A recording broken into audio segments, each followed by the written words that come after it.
Handang-handa pala kayo. Okay, anong... Sige, SP, ano Bakit muna? niyo ako inimbita? SP, yung ano muna, comment sa panawagang magbitiw from president to congressman and then sunod na namin yung snap elections.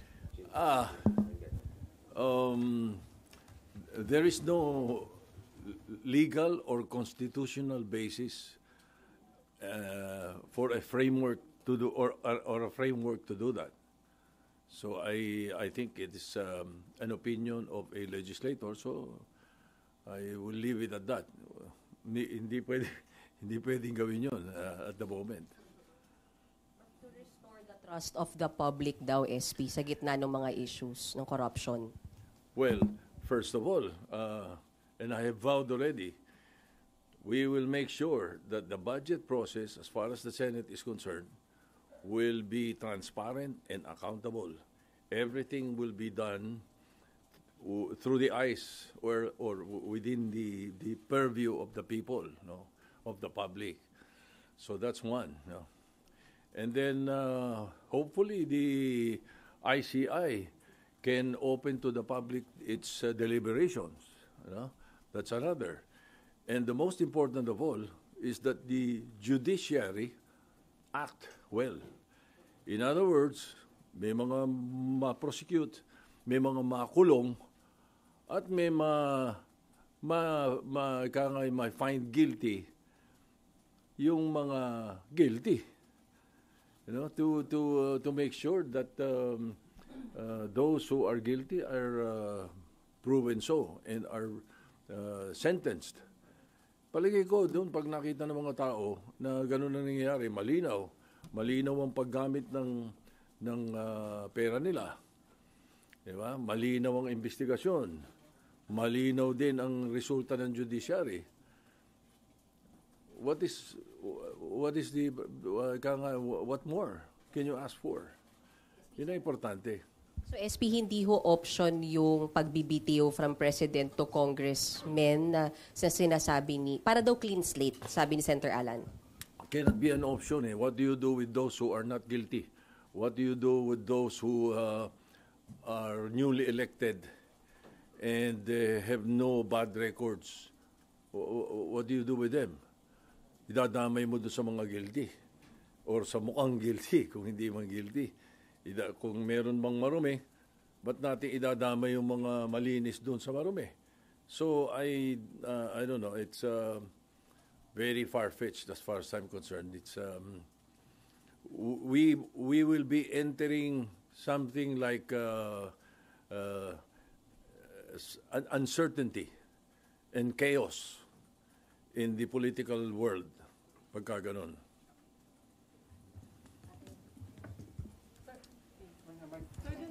Sir, nakausap na ho ba kayo ni Senator Lacson tungkol po dun sa balak niyang resignation? Tinanggap na ho ba yung resignation niya as chairman po ng Blue Ribbon Committee? Salamat po. Hindi, nagkausap kami kagabi. Wala pa kami tinatanggap. Wala pa naman siyang pinapadalang sulat or I think he wants to do that personally. Nagkausap kami kagabi. And ayun, nagkausap kami kagabi. You know, Senator Lacson is frustrated. He's not stressed. Sanay sa stress yun eh. Yeah, pero ang nakikita niya, frustrated because nag-hearing siya, may umaangal. Bakit nag-hearing? Pag hindi siya nag-hearing, may umaangal. Ba't hindi nag-hearing? Ano ba talaga? Diba? So, and then I think the way he ran the Blue Ribbon Committee hearings were very good. So, siguro, the man is frustrated. I will support whatever decision he makes, and I will accept whatever decision he makes, and he has my 100% support, whatever it is.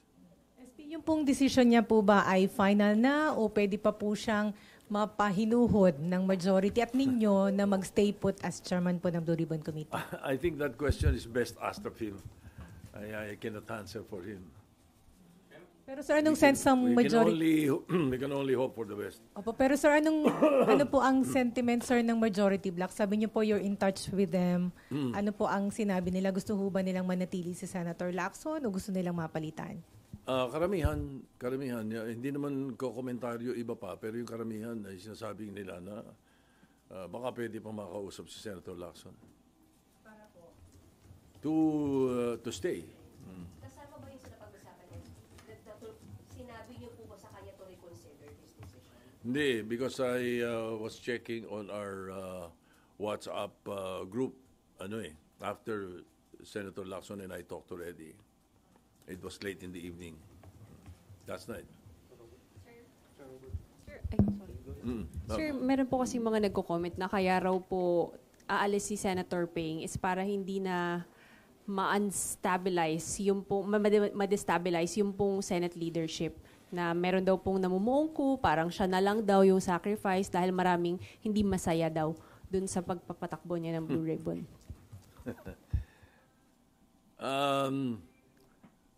Everybody's entitled to his own opinion, so whatever they say, it's up to them if that's their opinion. But as far as I'm concerned, and my opinion is, the Senate is stable, both majority and minority. I am very sure that the Senate is stable, and we will make sure, under my leadership, we will make sure that everything will be transparent, everything will be accountable. What do you think of those rumors na merong attempt to unseat you and install a new leadership? Hindi ko alam kung saan nanggagaling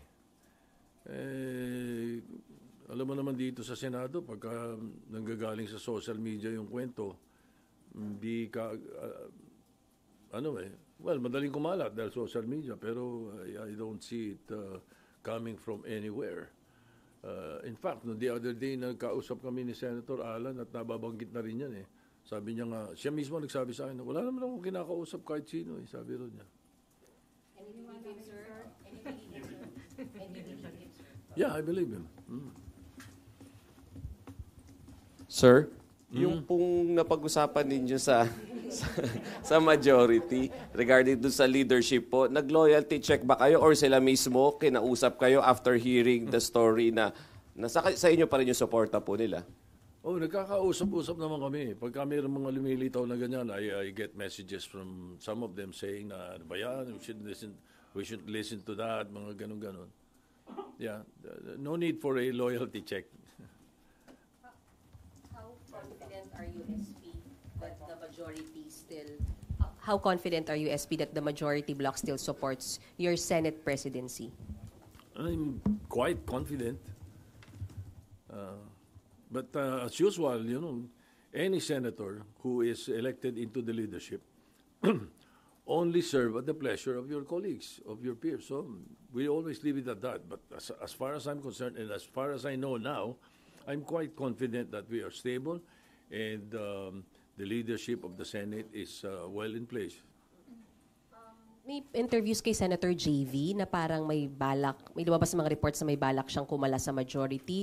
May ganun ho bang na sabi po sa inyo? Paulit-ulit si JV, sinasabi niya na nung araw pa yan, rehash daw yan And he was interviewed and quoted that, I think about more than 2 weeks ago, when the issue of the interview of Senator Lacson mentioned about certain insertions of some senators or almost all like that. Parang ganun yung ganabi. That was the reaction of Senator JV the following day. But after that, when I explained what insertions and amendments are and how it is really placed in the budget, at yun yung mga nabanggit na yun ay karamihan naman yung amendments, it all settled down. So, the issue that is being placed in social media and some mainstream media reports about Senator JB, I am very sure that he will deny it now. He did say that before, but in fact, I was on the phone with him yesterday, telling him about plano ni Senator Lacson, and he was quite worried. Sabi niya, mahirap pa pag-usapan natin, parang gano'n.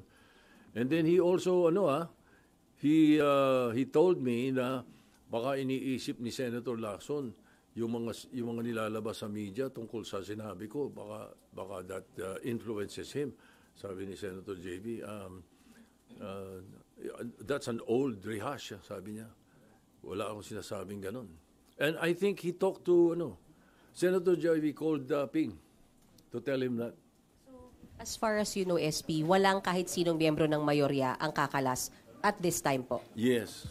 SP, kung sakaling matuloy po yung resignation ni Senator Ping, sino po yung posibleng pumalit?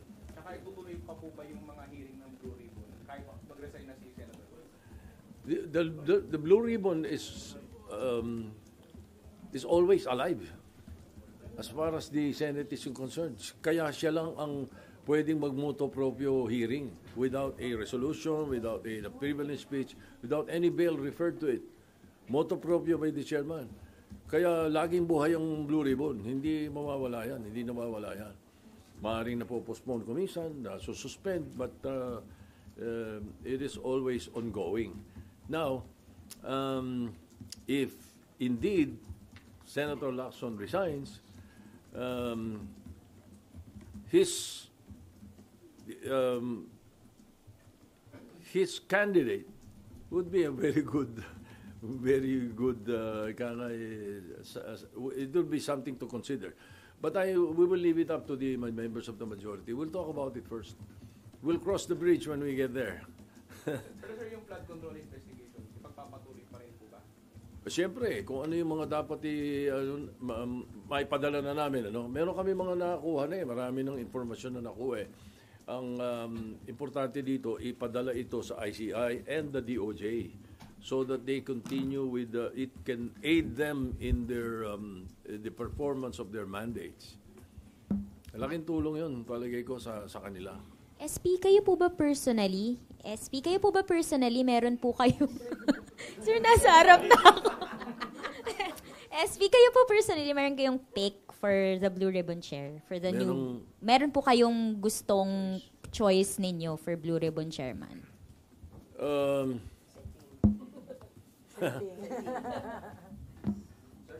Other than Senator Lacson?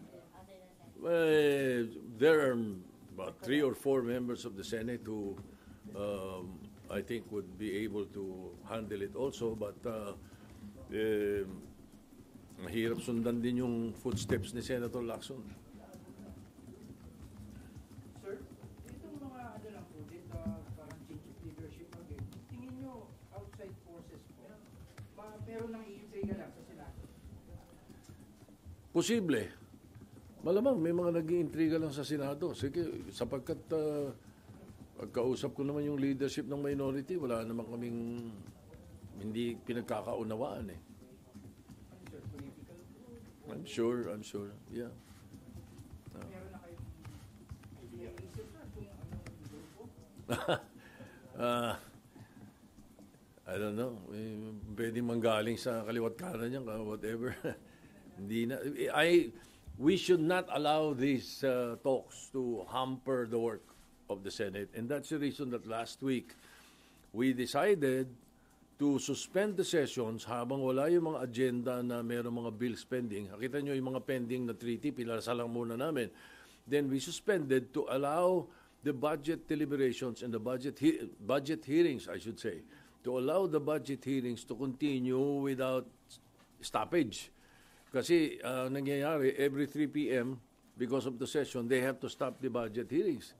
And the other hearings of the different the committees, because the only way we can get the agenda into the plenary is when the committees are done and are ready to report out the bills. One thing that I'm sure not a lot of people are aware of, or there are few who are not aware of the fact that the Senate works on committees, through committees. The Senate works through committees. We don't work in plenary. We work through committees. Kaya ang mga bills at ang agenda ay nanggagaling sa committee work. And in this case, because of the single most important piece of legislation to be passed, the budget, the GAA for 2026, we should be very clean, other than what happened in the 2025 budget. I think it needs our full attention, and that is the reason that in this suspension of the final week of the sessions and into the break is only as far as the both houses are concerned. But as far as the Senate is concerned, it is a working break because of the budget hearings and the committee hearings. Ayan. Approve nyo na po ba yung hiling ng House na sa October 13 na kayo mag-adjourn? October 13, Yes, sir. they sent me a notice, and that is prescribed in the Constitution, na kapag merong nag-adjourn na isang House, kailangan merong 3 days notice yung isa kung siya ay mag-a-adjourn ng maaga or mag-a-adjourn ng delay. The maximum allowed is 3 days. And that is the reason that they will adjourn on the 13th, but we will adjourn on the 10th. Okay? Ayun. Okay, yun. Now, why are they adjourning on the 13th? And this is, of course, born out of my talks with Speaker Boji D and their majority leader and their minority leader and the chairman of the appropriations, Congresswoman Representative Swansea. Ang napag-usapan is they will not be given by the President the certificate of urgency.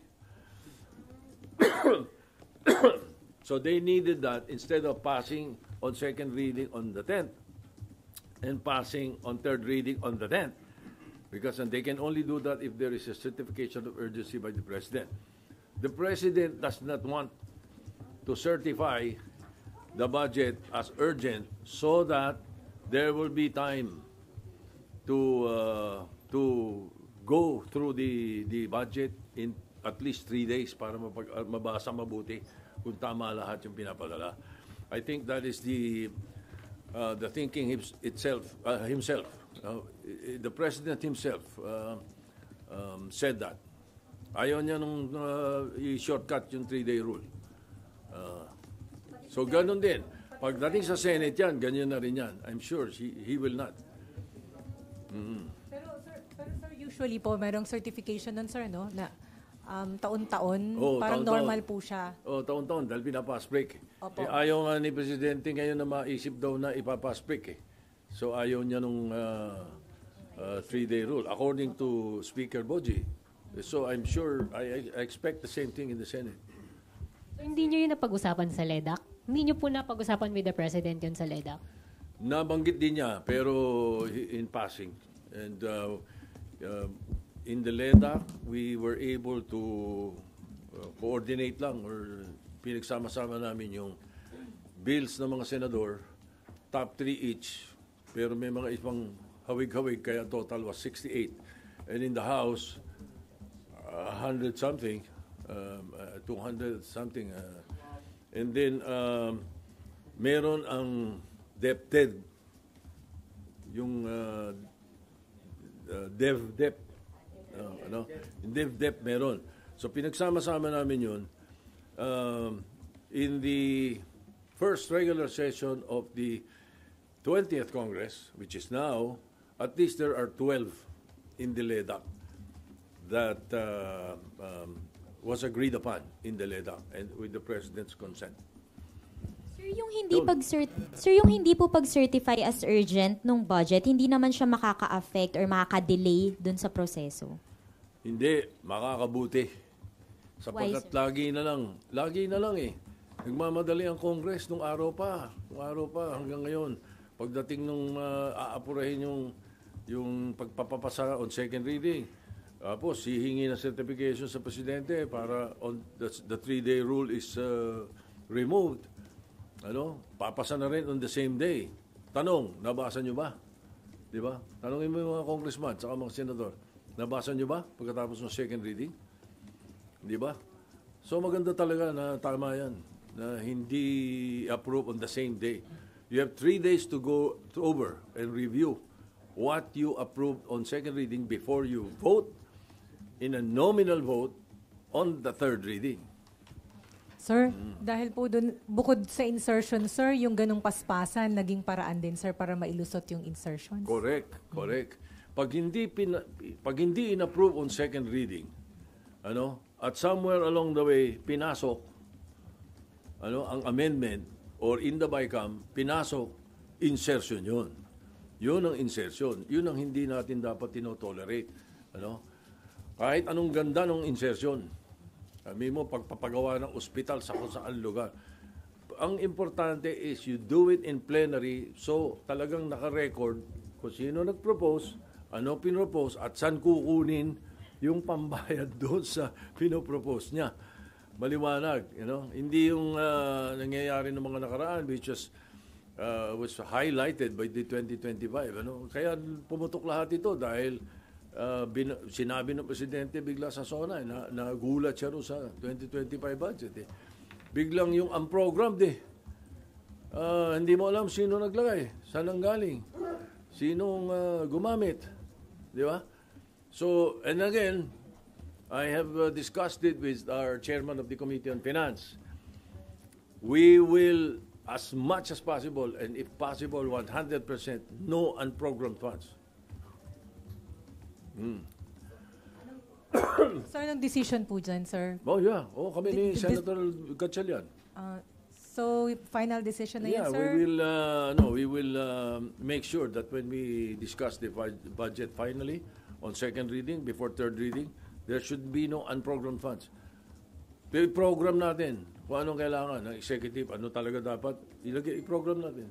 Paano yung mga Para maliwanag, kitang-kita, hindi yung pagdating ng nakapasa na yung budget, biglang, ganyan, pwede rito, ganito, pwedeng ilipat dito, hindi pwede yun. Sir, paano po yung mga foreign assisted daw? Hindi natin gagalawin yun. Yung foreign assisted lang ang i-allow natin doon sa tinatawag na ang program funds. Yung lang foreign assisted. Wala nung singit. SP? SP sa NEP po ba may UA agad? And would you know kung magkano yun ngayon for 2020? I have to check. I think you'd better ask Senator Gatchalian that question. Medyo yan. I will be talking off my hat if I answer that. And I answer it wrongly. No? SP? Sorry, hindi pa rin ako naka-move on kay Senping. Sir, yung tawag niya sa inyo kahapon, SP, nagpaalam na siya formally na bababa na siya ng Blue Ribbon. Can we say that?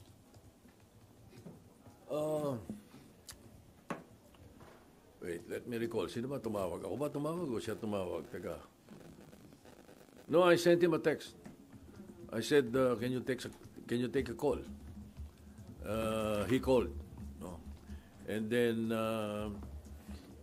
I said ano ba partner yung sinabi mo sa media? Sabi niya. Sabi niya, hindi, magsasabi talaga ako sa iyo. Sabi niya, natanong lang ako. Parang like that, And then, it's very frustrating. Alam mo naman, sabi niya. Ganun yung conversation namin. And the rest of the conversation is private conversation. You should not ask.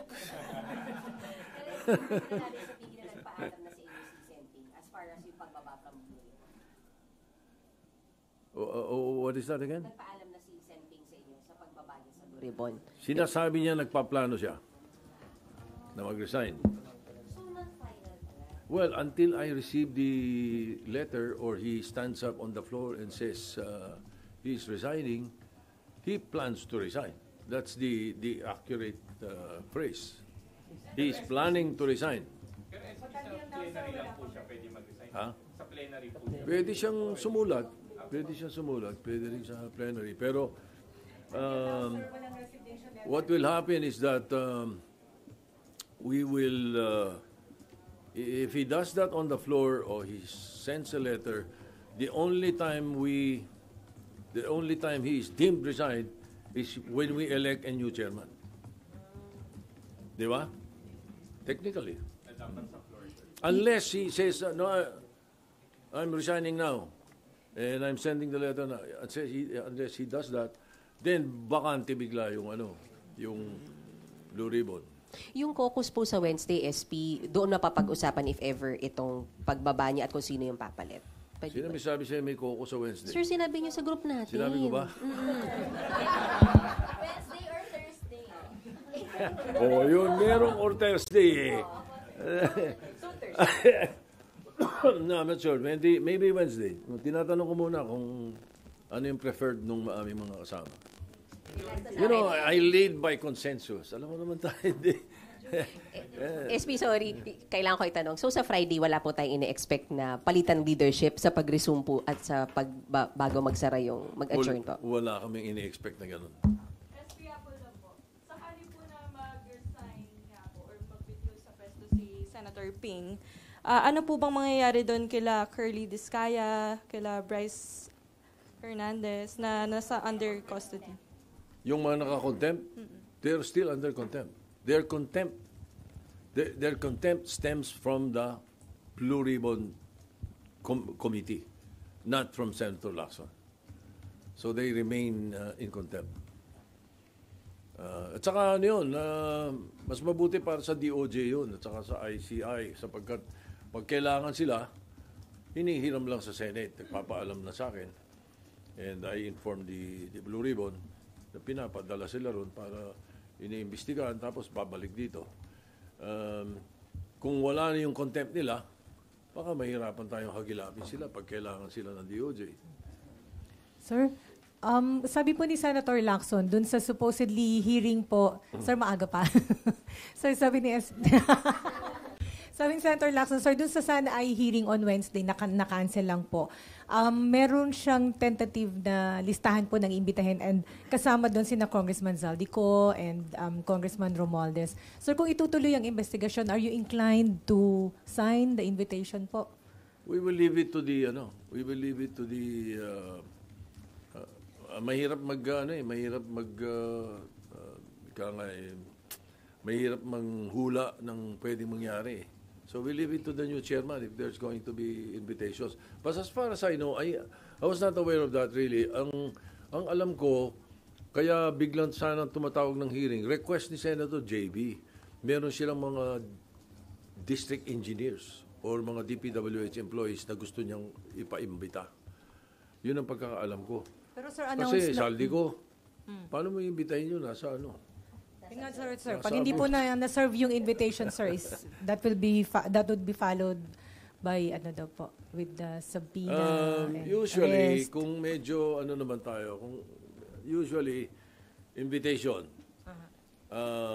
Pag hindi inono ni invitation, show cause, order. Maganda explanation, wala kang magagawa. Hindi maganda explanation or hindi natin gusto yung explanation, then subpoena kasunod. Pero sir, announced na po rin ni Senator Lacson last week sir, na iimbitahin po sina Congressman Zaldico and Congressman Romualdez. So, Ganun ang procedure nun. If that is, if it will push through or if it would have pushed through. Pero sir, kasi congressman pa rin si Congressman Romualdez, Congressman Zaldico is no longer. So, parliamentary ethics na pwedeng pagdaanan doon. Si Zaldico, hindi na. Opo. Wala ng parliamentary ethics yun. So pag-uusapan niyo pa po sir sa majority block kung padadala ng invitation si Congressman Romualdez o basta in-endorse po ng Blue Ribbon Committee, you'll sign? But siyempre kung ano sabihin ng Blue Ribbon Committee. Okay. Oh. Do you share yung frustration po ni Senator? To a certain extent.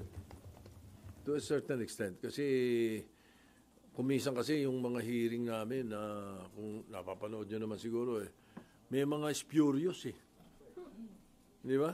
May mga spurious na mga hindi naman dapat na pinag-uusapan sa Blue Ribbon nakakasingit So to a certain extent, I understand his frustration. Okay.